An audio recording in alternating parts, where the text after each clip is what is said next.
সকলোকে শুভ সন্ধিয়া জনাই আজি সন্ধিয়াৰ কেইটামান গুৰুত্বপূৰ্ণ খবৰ আপোনালোকলৈ লৈ আহিছোঁ।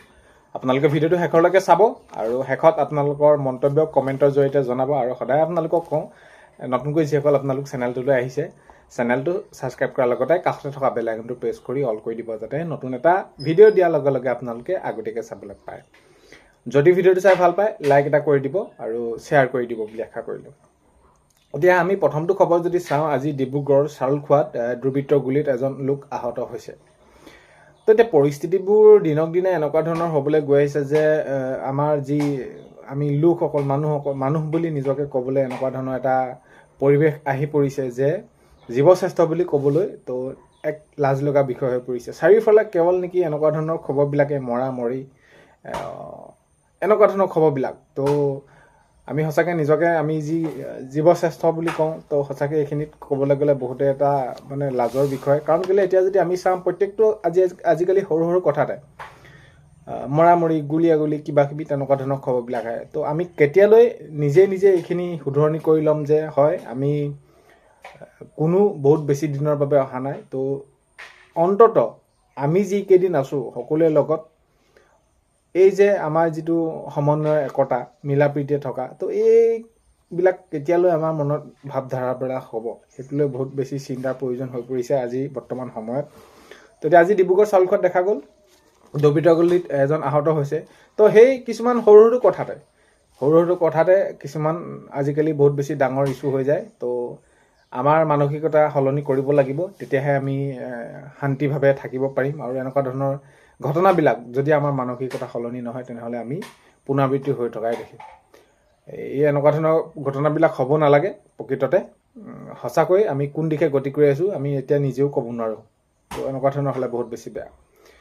নেক্সটটো খবৰ হৈছে অজাপৰ দুই কৰ্মী ঋতুপৰ্ণ বৰুৱা আৰু নৱ কোঁৱৰক আৰক্ষীয়ে মুকলি কৰি দিলে, যিহেতু লুৰিণজ্যোতি গগৈ ডাঙৰীয়া উপস্থিত হ'ল। আৰু উপস্থিত হোৱাৰ পাছত এই যিটো বিষয়খিনি, তো আমি যদি চাওঁ তেনেহ'লে তাৰ পিছৰ পৰ্যায়ত তেওঁলোকক সেইখিনি মুকলি কৰি দিলে আৰক্ষীয়ে।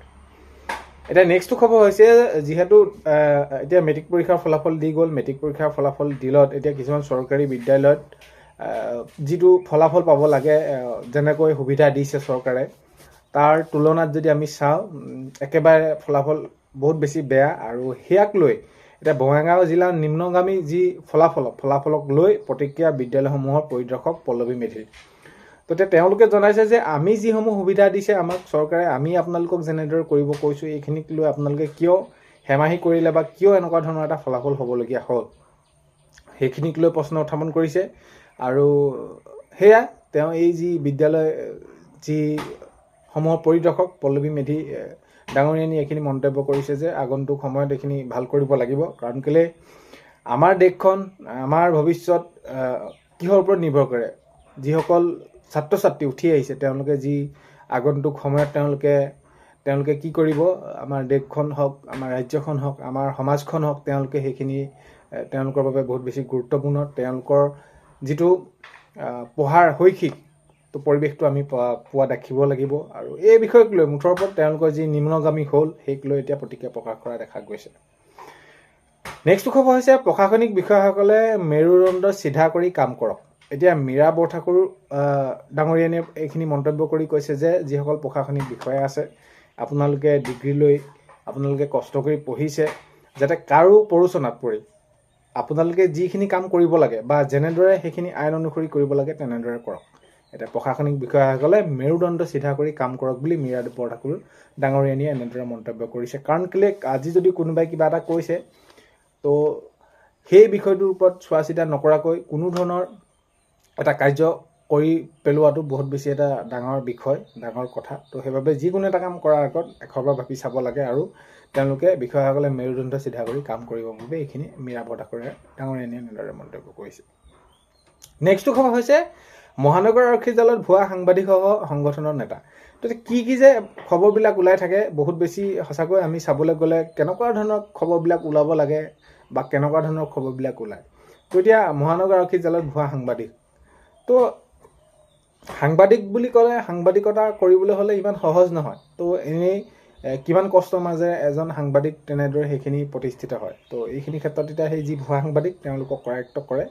তো সংগঠনৰ নেতা আৰু তেওঁলোককো সেইখিনি কৰে কাৰণ কেলে ইমান সহজ নহয় সাংবাদিক হোৱা তেওঁলোকৰ সেইখিনি কিমান কষ্টৰ মাজেৰে তেওঁলোকে সেইখিনি কৰিব লগা হয় তেওঁলোকেহে বুজি পায় নেক্সট খবৰ হৈছে অসমত বৰ বেয়াকৈ পৰাস্ত হ'ব বিজেপি তো অখিলেশ যাদৱে মন্তব্য কৰিছে যে এবাৰ অসমৰ যি ২৬ নিৰ্বাচনৰ ভোট গ্ৰহণটো হৈয়ে গ'ল ফলাফল ৪ তাৰিখলৈ আমি ৰ'ব লাগিব আৰু সেই ফলাফলত একেবাৰে বহুত বেছি বেয়াকৈ এবাৰ পৰাস্ত হ'ব বিজেপি এনেদৰে মন্তব্য কৰিছে অখিলেশ যাদৱ নেক্সট খবৰ হৈছে ঢিঙৰ ফুটাৰগাঁও পাব্লিক হাইস্কুলৰ বিফলতা তো সেয়া মই কৈছোঁৱে যে যিহেতু এতিয়া যি চৰকাৰী বিদ্যালয়সমূহ আছে বা মেট্ৰিক পৰীক্ষাত ফলাফল যদি আমি চাওঁ তেনেহ'লে বহুত বেছি আগতকৈ নিম্নগামী হৈ পৰিছে তেওঁলোকৰ সফলতাবোৰ তো বহুত বেছি কমি আহিছে আগতকৈ তো এতিয়া যি ফুটাৰগাঁও পাব্লিক স্কুলৰ যি বিফলতা ধৰি লওক আগতকৈ যি যেনেদৰে পাছ কৰিব লাগিছিলে পাছ নকৰিলে তো ইয়াক লৈ যিসকল স্থানীয় লোক আছে তেওঁলোকে সেইখিনি প্ৰতিক্ৰিয়া প্ৰকাশ কৰিছে আৰু এনেকুৱা ধৰণৰ হ'বলৈ হ'লে সঁচাকৈ বহুত এটা দুখ লগা বিষয় এটা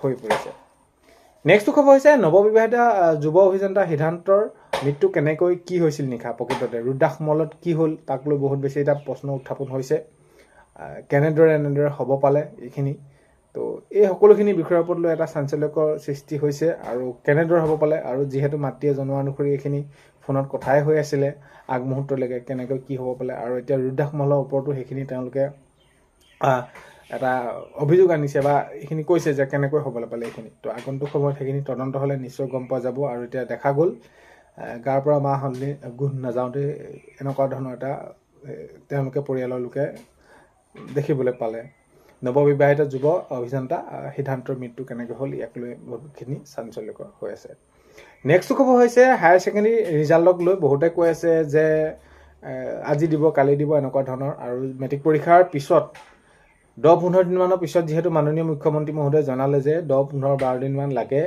হায়াৰ ছেকেণ্ডেৰী ফাইনেল পৰীক্ষা দিবৰ বাবে ৰিজাল্ট দিবৰ বাবে আৰু আগন্তুক সময়ত সেইখিনি খবৰ এনেও পাবই কাৰণ কেলে ৰিজাল্ট দিয়াৰ আগত সেইখিনি খবৰ দিব এতিয়া বহুতে বহুতভাগে কৈছে যে আজি দিব সোমবাৰে দিব ১৩ তাৰিখে দিব এনেকুৱা ধৰণৰ কিছুমান কথা কৈ আছে কোনো এতিয়ালৈকে অফিচিয়েলি নটিচ অহা নাই যে আপডেট অহা নাই এনেকুৱা এইটো তাৰিখতে দিব আৰু বিশেষকৈ যিসকলে পৰীক্ষা দিলে পৰীক্ষাৰ্থীসকলৰ মনত এটা উখল মাখল বা উগুল থুগুল এটা লাগি থাকে যে কেতিয়ালৈ দিব বিহু আগতে দি দিয়াহেঁতেন ভাল হৈছিলে কিন্তু এই এনেকুৱা ধৰণৰ খবৰবিলাকে আজি দিব কাইলৈ দিব এনেকুৱা ধৰণৰ হ'ব এইবিলাক কথাই বহুত বেছি তেওঁলোকৰ মনত হতাশাগ্ৰস্তত তেওঁলোকে যায় মনত বহুত বেছি তেওঁলোকে সেইখিনি আশা এটা লৈ থাকে তো এনেকুৱা ধৰণৰ হ'লে বহুত বেছি বেয়া আৰু নেক্সট খবৰ হৈছে আগন্তুক সময়ত আপোনালোকে মাননীয় মুখ্যমন্ত্ৰী মহোদয়ে কোৱা অনুসৰি বহুত বেছি লোকে ঘৰ পাবলৈ গৈ আছে আপোনালোকৰ যদি ৰেচন কাৰ্ড নাই তেনেহ'লে ৰেচন কাৰ্ডখন আপোনালোকে আবেদন কৰি লওক আগন্তুক সময়ত আপোনালোকে চৰকাৰী ঘৰ পাব কাৰণ কেলে ৰেচন কাৰ্ড যদি নাথাকে আপোনালোকে চৰকাৰী ঘৰ বা যি নহওক চৰকাৰী আপোনালোকে সুবিধাৰ পৰা বঞ্চিত হ'ব আগন্তুক সময়ত বহুত বেছি লোকে লাখ লাখ পৰিয়ালে চৰকাৰী ঘৰো পাবলৈ গৈ আছে